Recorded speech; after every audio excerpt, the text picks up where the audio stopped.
Shalom, chers fidèles téléspectateurs de la TBC, la chaîne qui répand la vie de lumière.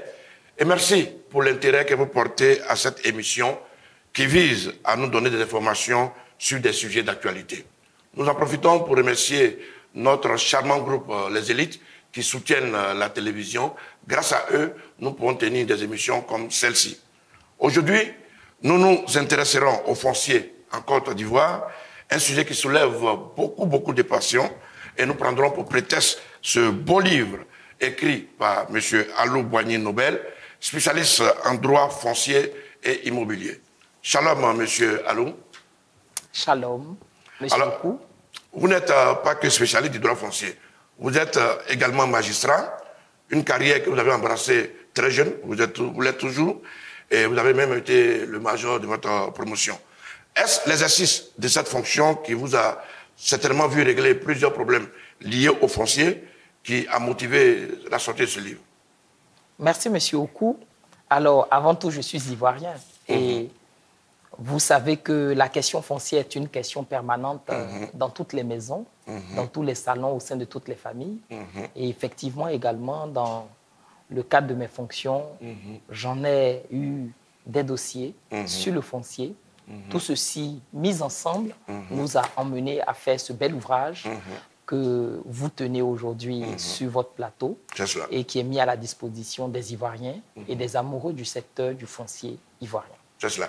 Et vous commencez votre livre par des remerciements, louange au maître des cieux et de la terre pour cet ouvrage qui m'a inspiré. Vous êtes aussi pasteur? Non, pas du tout, mais je crois au Dieu Tout-Puissant.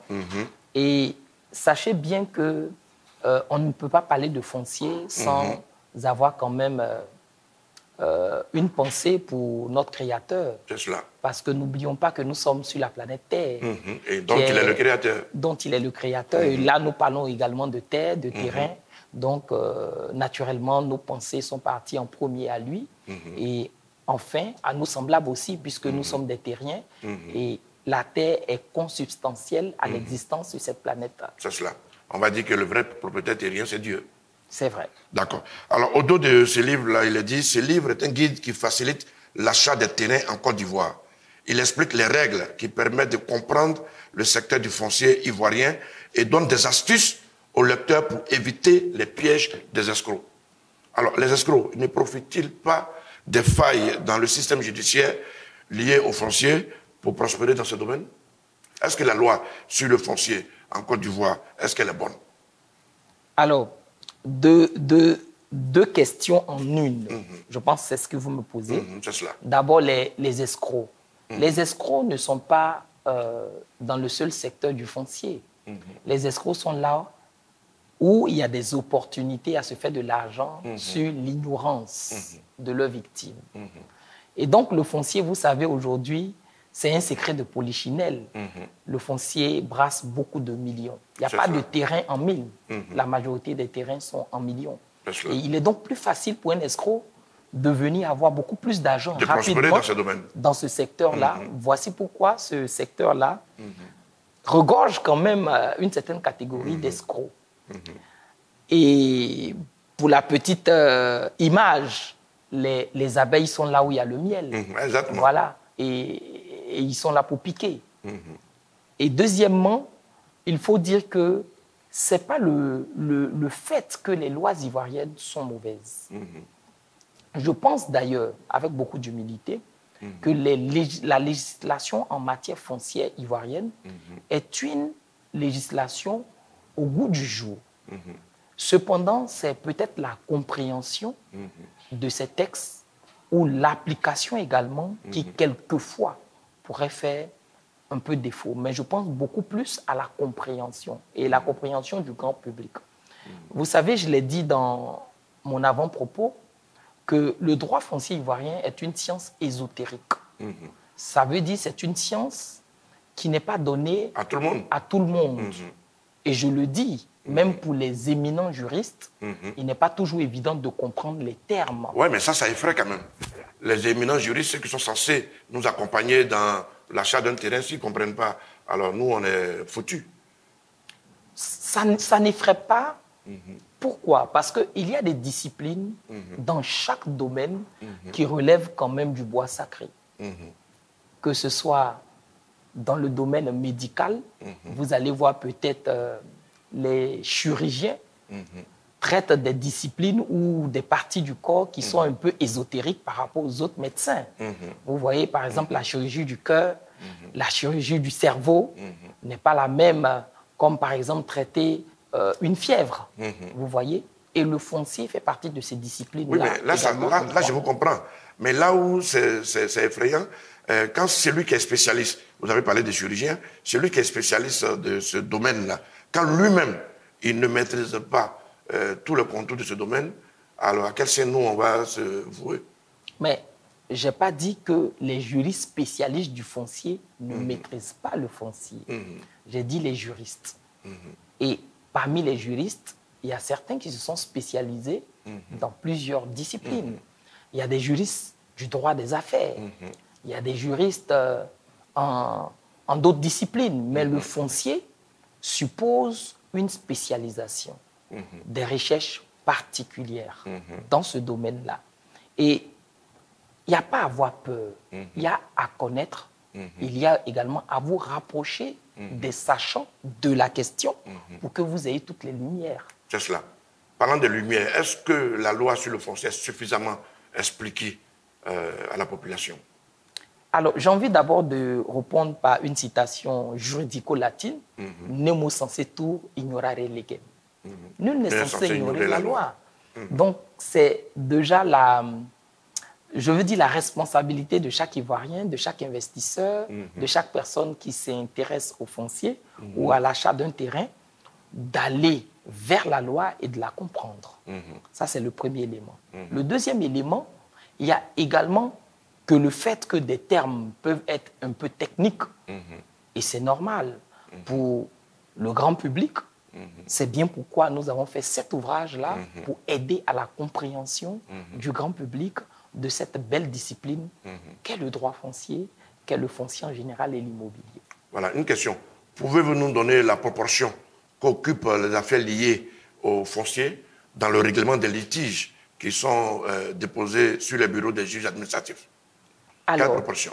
Déjà, je ne peux pas vous donner une proportion parce que vraiment, je n'ai pas consulté les statistiques en la matière. Mais je peux dire que devant le Conseil d'État, et je m'arrête là pour véritablement présenter tous mes respects au président du Conseil d'État, qui a bien voulu préfacer notre ouvrage, qui a bien voulu nous faire confiance, et pour dire que il est évident que les litiges fonciers, en tout cas, occupent une grande proportion des litiges qui sont traités par aujourd'hui le Conseil d'État en Côte d'Ivoire. C'est la plupart des litiges. La majorité, en tout cas, des dossiers qui sont devant le prétoire du juge administratif, on a en grande partie les litiges fonciers. Alors, vous venez de parler de l'honneur que vous fait le président du Conseil d'État en préfaçant ce livre. Justement, il dit « Acheter un terrain en toute sécurité est une problématique à la fois simple et complexe que l'auteur déchiffre. » Mais plus loin, il dit « Qui achète la terre, achète la guerre. » C'est une citation très célèbre. Et il dit « Payer une parcelle de terrain, c'est payer un procès. » On se demande alors, est-ce nécessaire de chercher à acquérir un terrain si on n'est pas sûr de jouir des droits liés à cet achat? Alors, il faut recentrer ces expressions du président du Conseil d'État dans la belle préface qu'il a bien voulu nous accorder.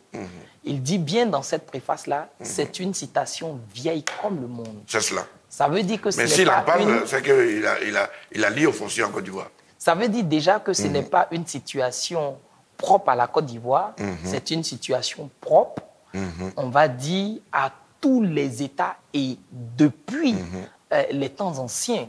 On a constaté que depuis les temps anciens, il y a eu des grandes batailles sur les frontières, il y a eu des grandes batailles pour conquérir des terres. Souvenons-nous des conquêtes qui ont été faites, que ce soit par l'Église catholique, que ce soit par le monde musulman, que ce soit par les grandes royautés, les grands empires. Toutes les grandes batailles de l'histoire ont tourné autour de la terre. C'est un peu ce rappel historique qui est fait dans cette préface. Oui, mais en disant à celui qui est un potentiel acquéreur, en achetant un terrain, qu'il se prépare à un procès. Parce que ça veut dire que c'est vraiment un imbroglio, il y a plein de choses qui ne sont pas connues du public. Non, mais c'est ce que je vous ai dit. Cet adage, cette expression ne veut pas dire que le fait d'acheter un terrain, c'est déjà se préparer à un procès. Non, c'est pas ce que ça veut dire. Ça veut plutôt dire, dans l'historique de la terre, quand on regarde un peu le droit foncier, dans le monde entier, le foncier a été au cœur des histoires. Et rappeler cette citation, c'est demander aux États, c'est demander également aux acheteurs, aux populations, de se cultiver, de prendre les mesures nécessaires avant de pouvoir acheter. Vous savez, et il y a un grand secret que je voudrais partager avec vous, qui est un secret très banal, mais dont on ne fait pas toujours cas, c'est le fait que nous devons prendre en premier nos responsabilités dans un secteur d'activité. Et nos responsabilités, c'est quoi? C'est de nous-mêmes avoir suffisamment de connaissances dans ce secteur-là avant de nous investir. Vous reconnaissez quand même qu'il y a beaucoup de conflits liés à la terre en Côte d'Ivoire. Oui, effectivement. Et mon ouvrage, effectivement, en a tellement constaté qu'il a été publié et sorti. Donc, c'est pour résoudre ou pour répondre également à ces situations-là que j'ai voulu également apporter cette initiative, apporter un soutien, on va dire, aux différentes réformes législatives qui ont été faites, mais également venir au secours des Ivoiriens, des populations, en ayant une méthodologie beaucoup plus simple, beaucoup plus claire, qui, dans cet ouvrage-là, j'établis les grands principes du foncier. Et je vous dis avec beaucoup d'humilité, je pense que le lecteur qui se procurera cet ouvrage, à 80 à 90%, aura beaucoup de connaissances sur le foncier et naturellement évitera les conflits, mais mieux, fera de meilleurs investissements. C'est cela. Alors, vous qui êtes un spécialiste du secteur, quelles sont selon vous les causes principales des conflits fonciers? Alors, je dirais quelque chose qui n'est pas réellement dit sur les plateaux, et je pense que c'est la toute première fois que ça sera dit sur un plateau. Si je veux être honnête avec vous, la première cause de conflit, pour moi, c'est le manque de connaissances. Vous savez, dans la Bible, qui est un livre saint, il est dit « Mon peuple périt par manque de connaissances ». C'est le manque de connaissances qui est à la source des conflits. Je m'explique. Vous savez, pour devenir menuisier, on fait une formation. Pour devenir médecin ou architecte, on apprend. Je constate avec grand regret que les Ivoiriens n'apprennent pas à acheter des terrains. Ils achètent des terrains parce qu'un proche leur a dit ce terrain est bien situé ou bien ce terrain est à moins de coût.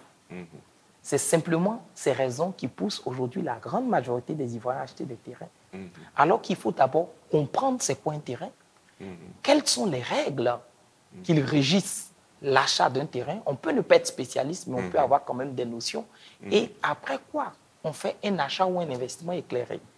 Et donc, les Ivoiriens, pour la plupart, ne se cultivent pas d'abord sur la question foncière. C'est le premier élément. Le deuxième élément, on pourrait aussi dire que pendant longtemps aussi, les questions foncières n'ont pas toujours été un peu bien réglées, que ce soit au niveau de nos communautés villageoises. Les populations aussi n'ont pas toujours compris les procédures administratives mises en place. Donc, tout cet environnement-là a conduit à cette situation de conflit que vous étiez en train de peindre ou de dépeindre. Mais je pense que les choses commencent à s'améliorer. Et je reviens toujours à dire que mon livre est également une boussole qui vient dans, on va dire, dans cette situation qui était quelque peu assombrie, vient un peu comme une lumière pour... Comme une bouée de sauvetage. Si vous, voilà. D'accord. Est-ce qu'il y a des régions en Côte d'Ivoire où les conflits sont plus récurrents, importants que d'autres? En Côte d'Ivoire, est-ce qu'il y a des régions? Par exemple, ici, c'est beaucoup plus Voilà, ça pourrait un peu... Qu'est-ce qui pourrait provoquer cela? Alors, là, je ne peux pas vous dire clairement est-ce qu'il y a des régions, mais il est clair que la loi de l'offre et de la demande va influer sur la pression foncière dans telle ou telle région. Plus une région se développe, plus on a des cadres, plus on a des populations qui ont un pouvoir d'achat, naturellement que dans ces zones-là, il y aura des conflits sur le foncier parce que, compte tenu de la pression, chacun voulant devenir propriétaire, ça et là, quelques-uns vont se marcher sur les pieds. D'accord. Est-ce que l'État, au travers du ministère de la Construction, est-ce qu'il n'a pas sa part de responsabilité? Parce qu'on parle beaucoup également de corruption dans ce secteur. Merci pour cette question. Je suis déjà, personnellement, j'ai déjà la démarche de me dire que toute situation qui nous arrive, que ce soit personnellement, que ce soit sociétalement, on a une part de responsabilité. Moi, je suis à l'école de la Quand vous dites qu'on a une part de responsabilité, vous parlez de l'État? Non. Je disais d'abord que, personnellement, je crois que tout ce qui nous arrive dans la vie, que ce soit d'un point de vue personnel ou d'un point de vue sociétal, l'on a une part de responsabilité. Il faut toujours se remettre en cause de pourquoi telle ou telle situation arrive. Donc, je pense que l'État, je pense que le ministère de la Construction également se remet en cause en se posant la question pourquoi on assiste dans certaines zones où, depuis un certain moment, à une pression financière et également à des conflits fonciers. Donc, cette question de remise en cause, elle est foncièrement importante, que ce soit pour nous les populations, mais que ce soit aussi pour l'administration ivoirienne.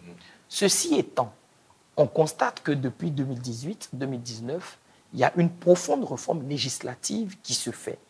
Je me dis donc que l'administration, le législateur, a pris à bras le corps les situations ou les questions foncières qui jonchent nos prétoires et essaie d'apporter beaucoup de solutions par ces réformes.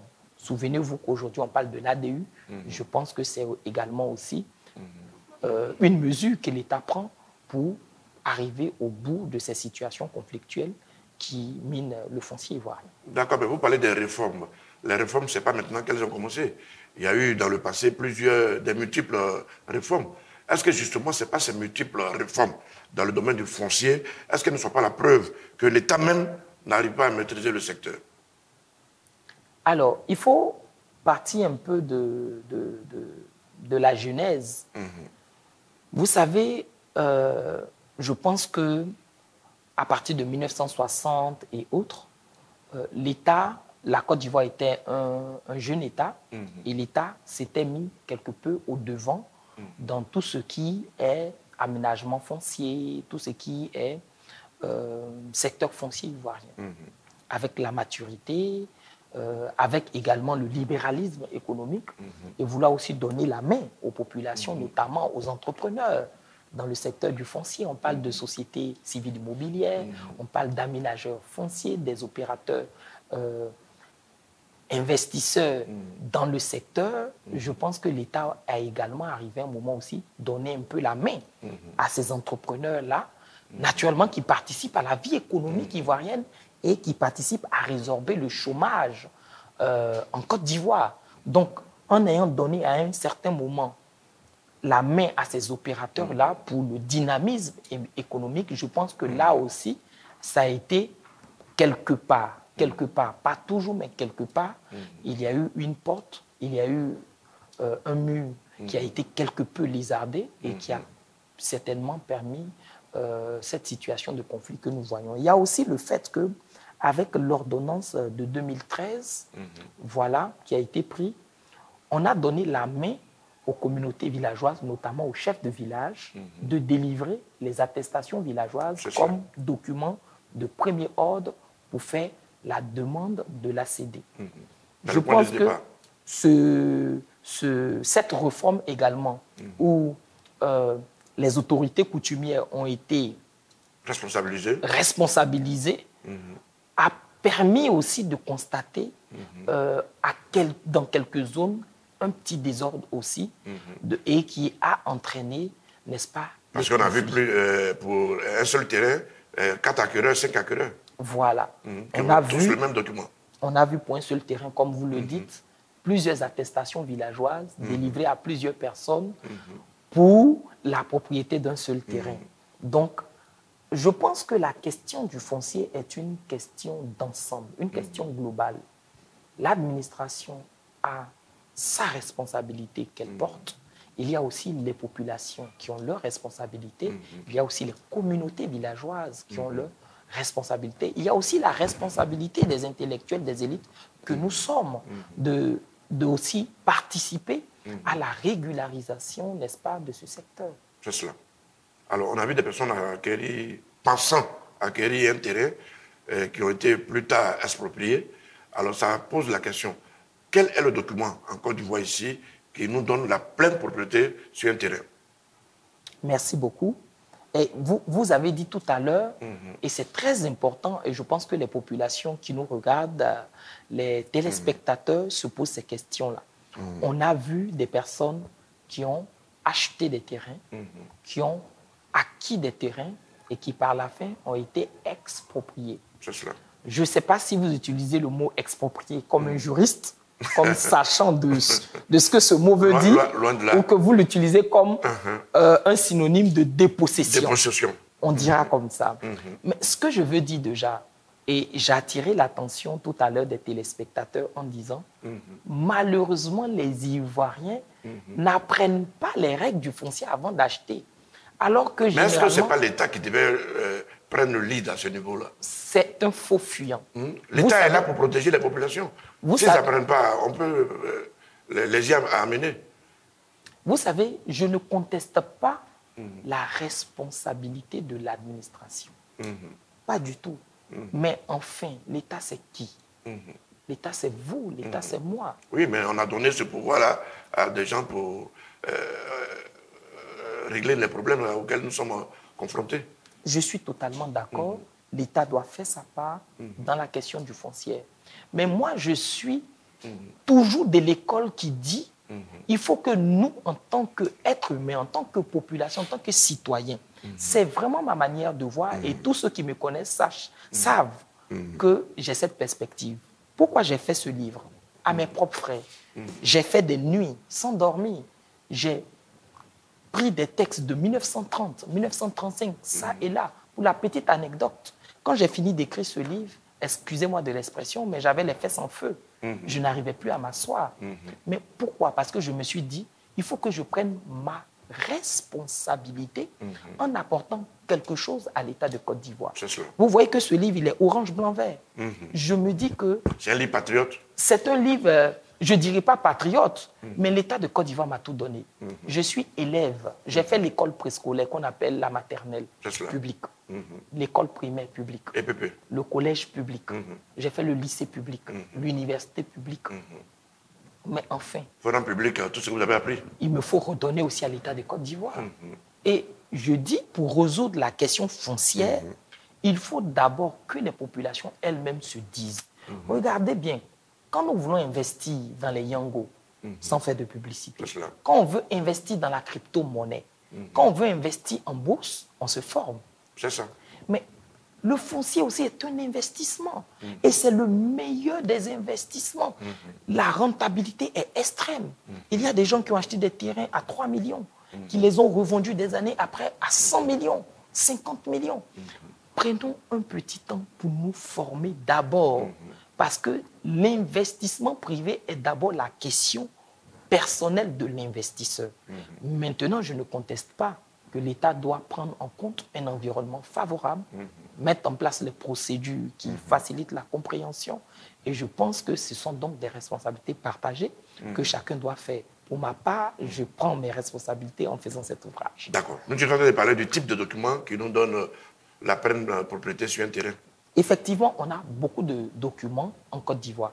Mais le document officiel qui donne la pleine propriété en Côte d'Ivoire, c'est l'ACD. Autrement dit, l'arrêté de concession définitive. Mais on parle là aussi d'une réforme, l'ACD. Effectivement. Est-ce pas parce qu'elle n'était pas aussi sécurisée qu'on le disait? Effectivement, il y a une réforme dont on n'en parle pas suffisamment sur l'ACD. Mais déjà, pour permettre à nos téléspectateurs de comprendre c'est quoi l'ACD, je voudrais dire qu'en Côte d'Ivoire, et cela ressort de l'article 167 du Code de l'urbanisme, qu'en Côte d'Ivoire, l'État est le propriétaire de toutes les terres ivoiriennes. Le principe adopté par l'État de Côte d'Ivoire, c'est que toutes les terres appartiennent à l'État de Côte d'Ivoire. C'est ça. Les 322 462 km² de notre superficie sont la propriété de l'État de Côte d'Ivoire. Il y a dans certains pays, comme s'agissant des questions de nationalité, il y a certains pays qui disent, si vous naissez sur mon territoire, vous avez la nationalité du pays. Ce qu'on appelle le ius solis, le droit du sol. D'autres pays font plutôt le choix pour dire, il faut que vous ayez des parents ou un parent de la nationalité du pays pour avoir la nationalité. Le droit du sang, qu'on appelle le ius sanguinis. Ce sont des choix. Et dans le foncier, c'est la même chose. Certains pays font le choix de dire la terre appartient à l'État ou que la terre appartient aux populations. La Côte d'Ivoire fait le choix de dire que la terre lui appartient. Cependant, elle permet aux populations qui souhaitent devenir, elles, propriétaires d'un lopin de terre ivoirien, de lui faire une demande pour cette propriété-là. C'est ainsi qu'elle a mis la procédure de demande de l'arrêté de concession définitive. Vous voyez bien le thème, concession définitive. Donc, si vous voulez que l'État vous concède définitivement un droit de propriété sur une superficie qu'elle détient, elle, alors vous devez vous soumettre à cette procédure-là. Et à l'issue de cette procédure, vous devenez un propriétaire entièrement, pleinement.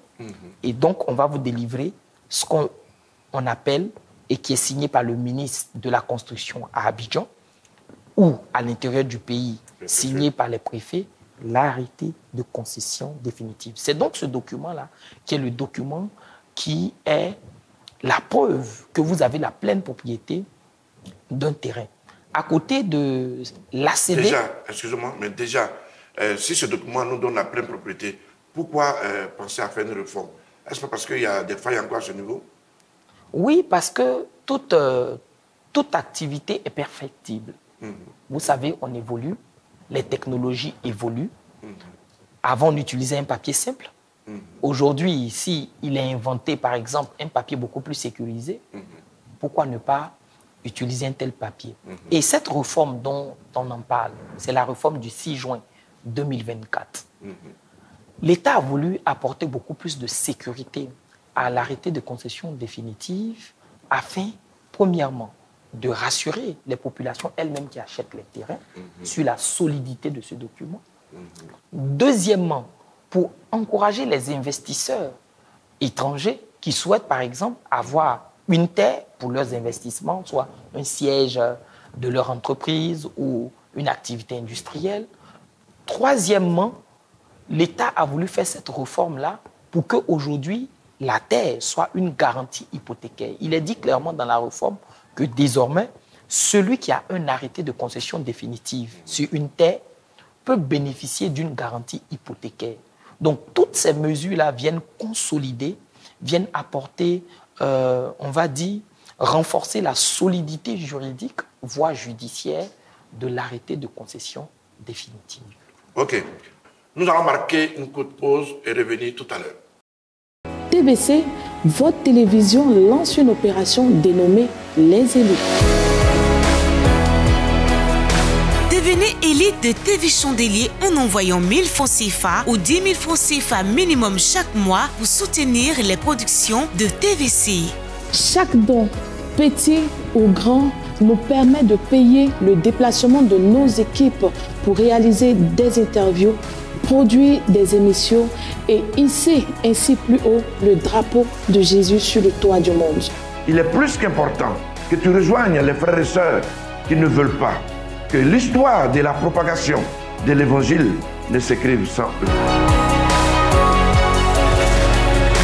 Paiement par Mobile Money.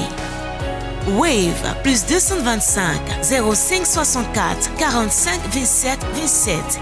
Orange Money, plus 225 07 89 44 61 19. MTN Money, plus 225 05 64 45 27 27. Move Money, plus 225 01 73 69 75 75.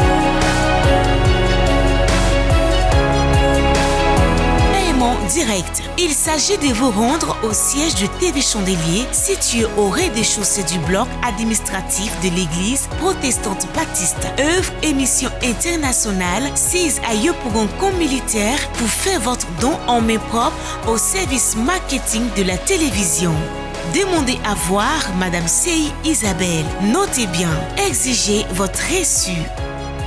Un compte bancaire dédié est aussi ouvert dans les livres de la Banque nationale d'investissement, BNI, afin de recevoir toutes les contributions et tous les dons qui seront faits par voie bancaire et partout dans le monde sur le numéro suivant. CI 092 01 023 00 163 789 00 04 96. Pour un bon suivi, nous demandons à tous nos téléspectateurs de bien vouloir s'inscrire dans les différents groupes WhatsApp des élites de TVC.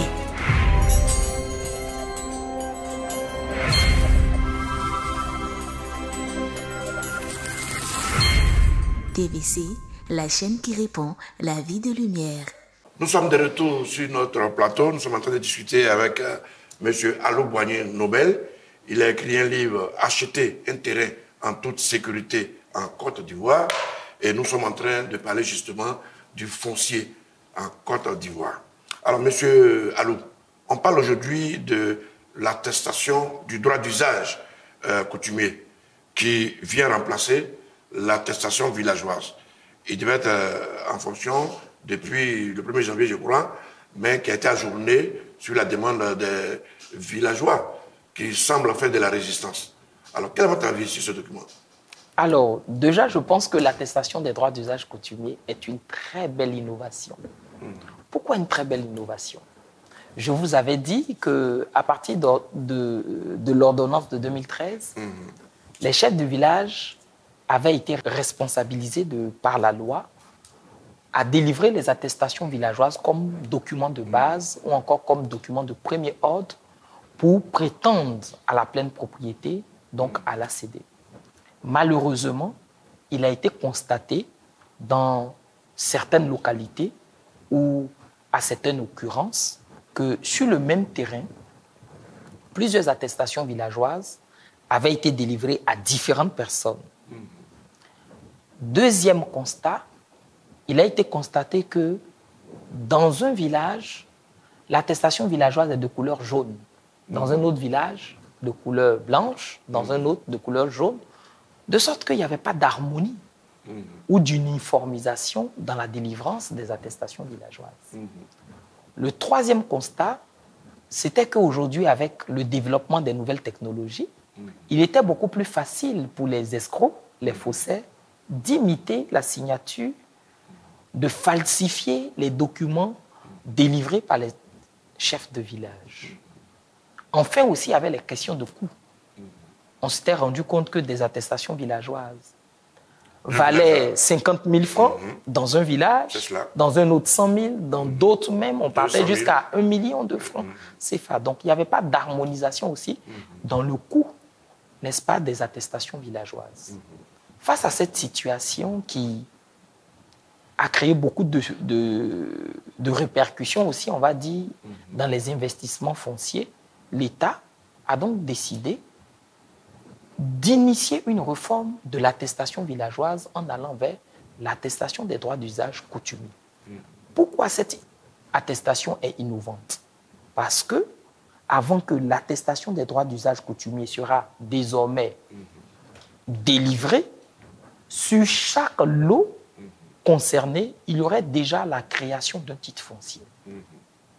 Donc, la création du titre foncier rattaché au terrain sur lequel sera délivrée une ADU permettra à l'attestation des droits d'usage coutumier d'avoir un numéro unique.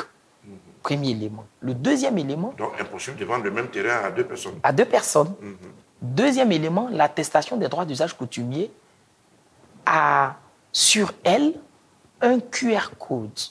De sorte que lorsque le vendeur vient présenter son attestation des droits d'usage coutumier au vendeur, simplement avec un téléphone portable, on peut scanner le QR code et en ligne automatiquement, on a le nom du propriétaire, on a la superficie, on a l'approbation. Sur le champ, l'acheteur peut dire, mais je constate que le nom du propriétaire indiqué n'est pas votre nom. C'est cela. Donc déjà, on a un élément de sécurité.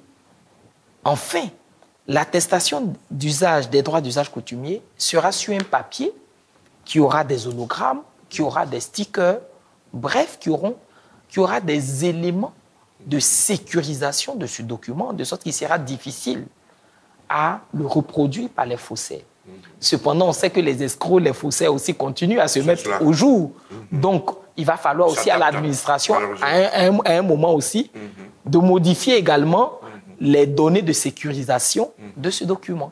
Donc, l'attestation des droits d'usage coutumier vient répondre dès la base à la sécurisation du foncier. Le deuxième élément, c'est que l'attestation des droits d'usage coutumier ne sera plus délivrée lorsque le lotissement n'est pas encore approuvé. Parce qu'en réalité, et c'est une pépite, un grand secret que je veux donner sur ce plateau, la majorité des conflits que vous avez décrits tout au long de cette émission proviennent des lotissements non approuvés. Qu'est-ce qu'un lotissement non approuvé? Il y a d'abord lotissement du fait que un espace d'une grande superficie, par exemple 10 hectares, 20 hectares, le propriétaire terrien ou la communauté à qui appartient ces grands espaces-là décide de le morceler, décide de le diviser en petits lots, soit de 500 mètres carrés, soit de 300 mètres carrés, bref, selon le plan qui est voulu par le propriétaire. Mais avant de faire cette division, avant de faire cette procédure de lotissement-là, la loi nous dit qu'il faut d'abord obtenir une autorisation de lotissement. Donc, on va au ministère de la Construction, ou si on est à l'intérieur du pays, à la préfecture, on sollicite l'autorisation de lotissement.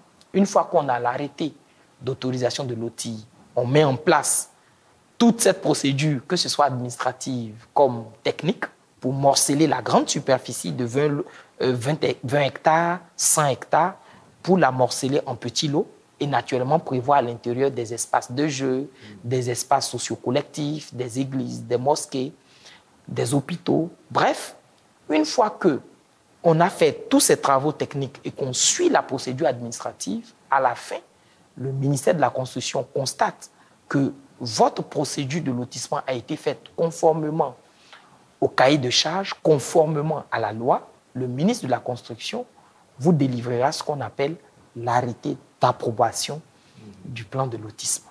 D'accord. Et c'est après quoi que l'opérateur ou la communauté villageoise doit commencer à vendre les lots. Puisque votre procédure de lotissement a été approuvée, cela voudrait dire que l'État reconnaît que toutes les techniques qu'il fallait pour viabiliser, pour rendre cet espace agréable à la vie est fait, alors la vente est ouverte. Malheureusement, on constate que la plupart des lots sont vendus sans arrêté d'approbation. Et naturellement, là, ça ouvre la porte à la boîte de Pandore. Puisque on vous a vendu des lots dans un lotissement qui n'est pas approuvé, donc qui ne bénéficie pas de la caution du ministère de la Construction.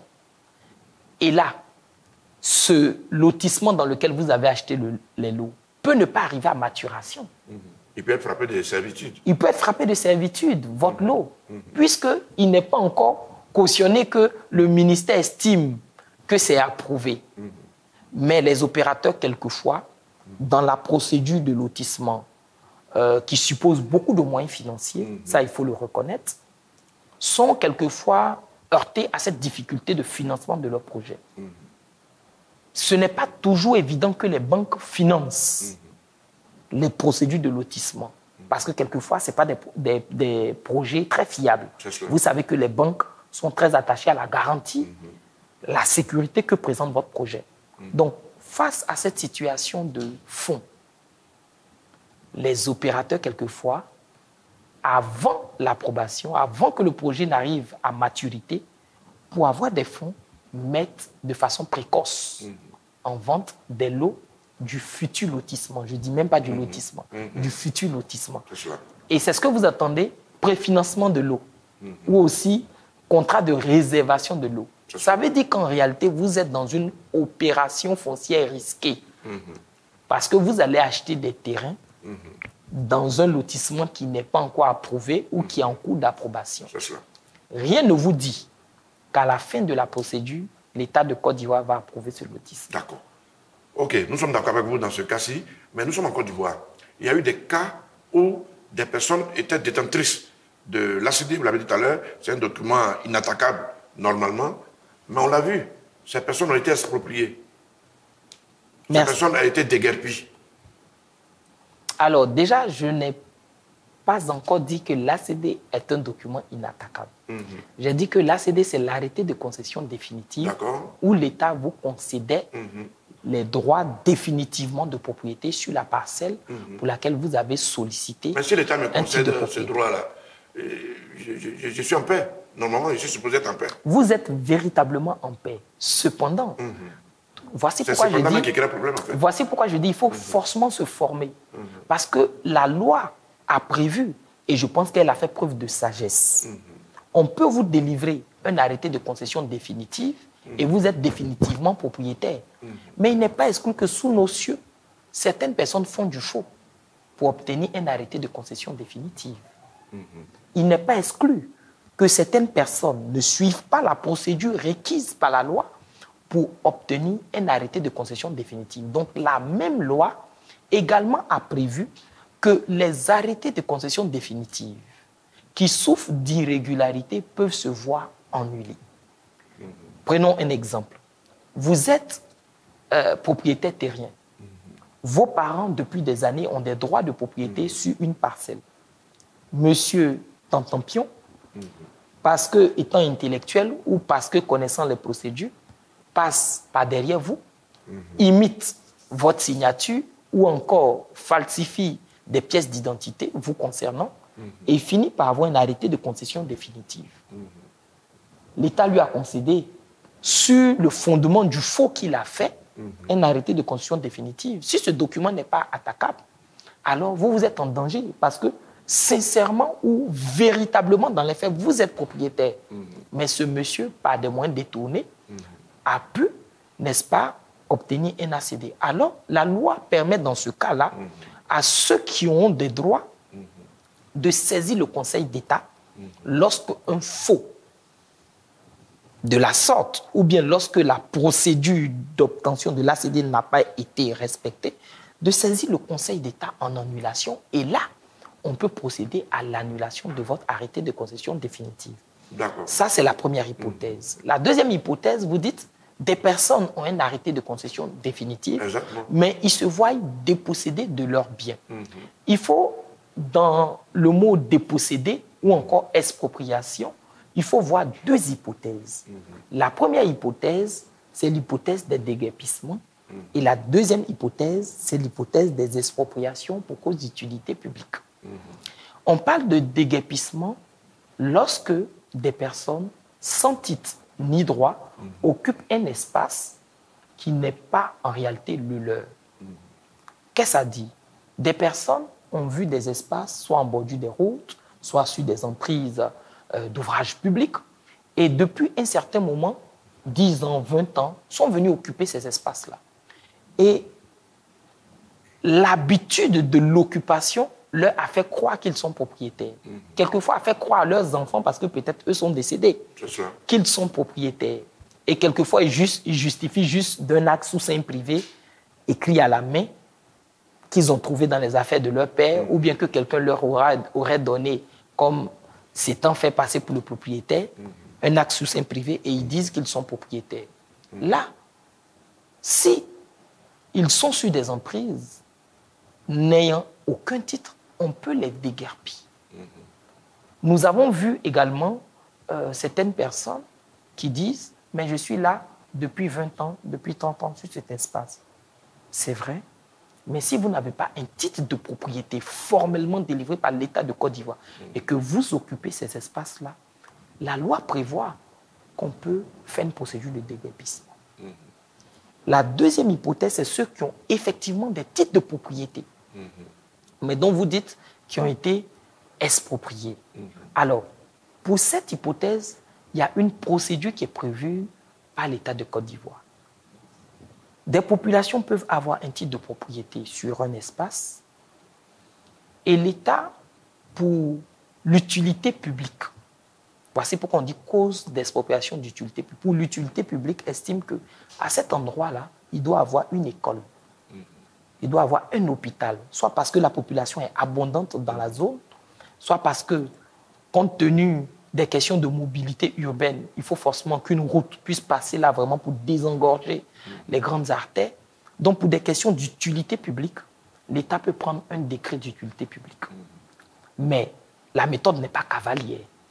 Lorsque le décret est pris, les services compétents vont se rapprocher de ceux qui ont des titres de propriété là et négocier avec eux sur le coût du mètre carré à racheter entre leurs mains. C'est théoriquement ce qui devait être fait.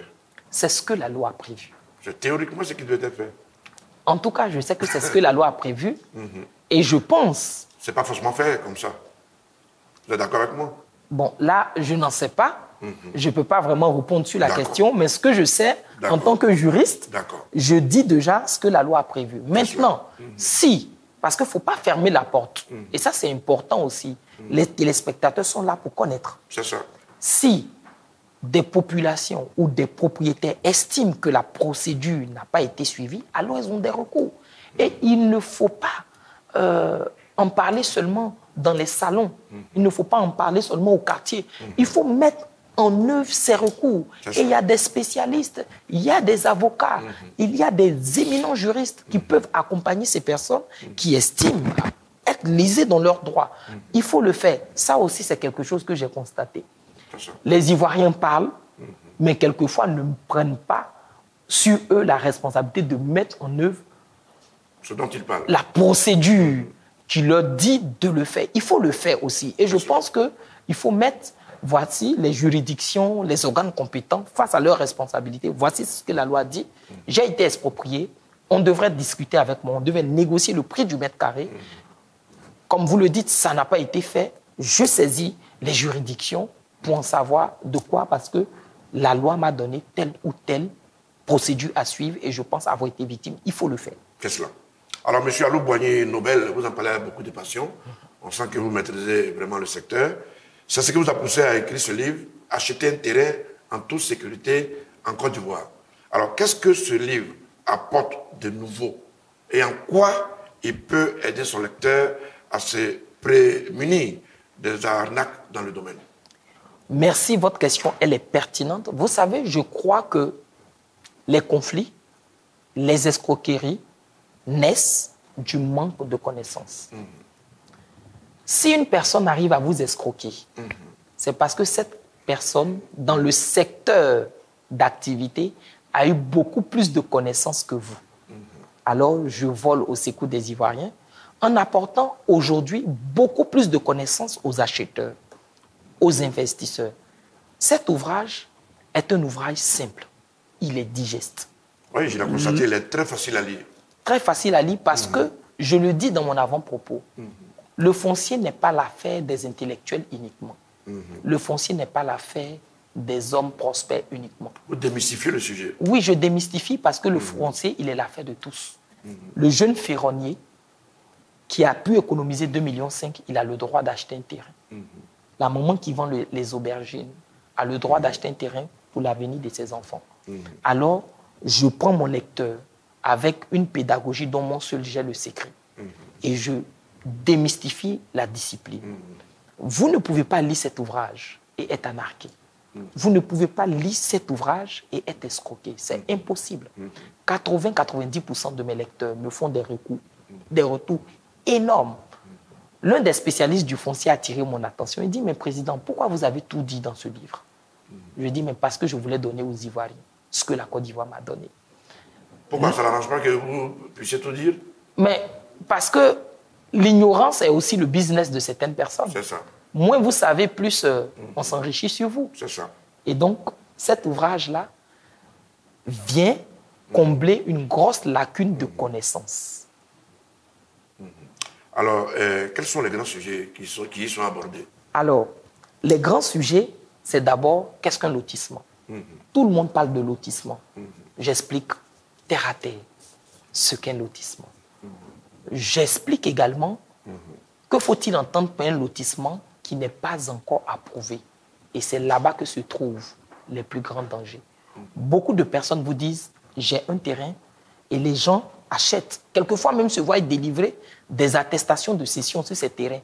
Mais en réalité, ils ont acheté un terrain dans un lotissement non approuvé ou non encore approuvé. Ils pensent avoir fait un bon investissement, mais quelquefois, ce n'est pas le cas. Je l'explique dans le livre.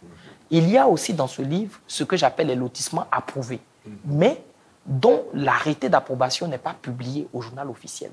Et je donne les spécificités et les dangers que cela peut régorger. Je parle de la lettre d'attribution, parce qu'on en parle. On dit que la lettre d'attribution est un document qui peut vous permettre d'avoir un terrain. J'explique la lettre d'attribution, j'explique c'est quoi l'arrêté de concession définitive. Je m'étends énormément sur la réforme de l'ACD, qui parle de l'ACD global, de l'ACD. Tout à l'heure, vous avez évoqué des cas où vous avez vécu des gens qui ont un ACD et vous dites qu'ils ont été expropriés. Je donne toutes ces hypothèses qu'on peut retrouver. De sorte que désormais, même si on vous vend un terrain avec un ACD, vous avez les outils à travers cet ouvrage pour faire des vérifications vous-même personnelles. Je vous donne ces outils, je vous donne des critères, je vous donne des éléments qui peuvent vous permettre vous-même d'attirer votre attention avec ce livre que chacun devient spécialiste du foncier.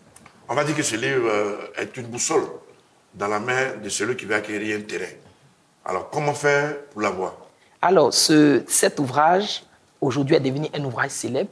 Il est dans tout le réseau Librairie de France. Il est dans le réseau FNAC, Cap Sud, Cap Nord. Il est vendu également sur Amazon, Amazon Europe, Amérique, Canada, Amérique du Sud. Et vous pouvez également nous joindre au 07 02 71 72 73. 07 02 71 72 73. Pour tous ceux qui souhaitent avoir des livraisons sans se déplacer, nous avons des équipes qui le font aisément partout et à l'intérieur du pays également. D'accord. Merci, M. Allo Boigny-Nobel, de vous être prêté à nos questions. Nous invitons tous ceux qui sont intéressés à acquérir un terrain à se procurer ce bel ouvrage qui nous livre les secrets importants afin d'entrer en pleine propriété foncière sans risquer de se faire gruger. Shalom chez vous et à bientôt pour un autre numéro de On en parle.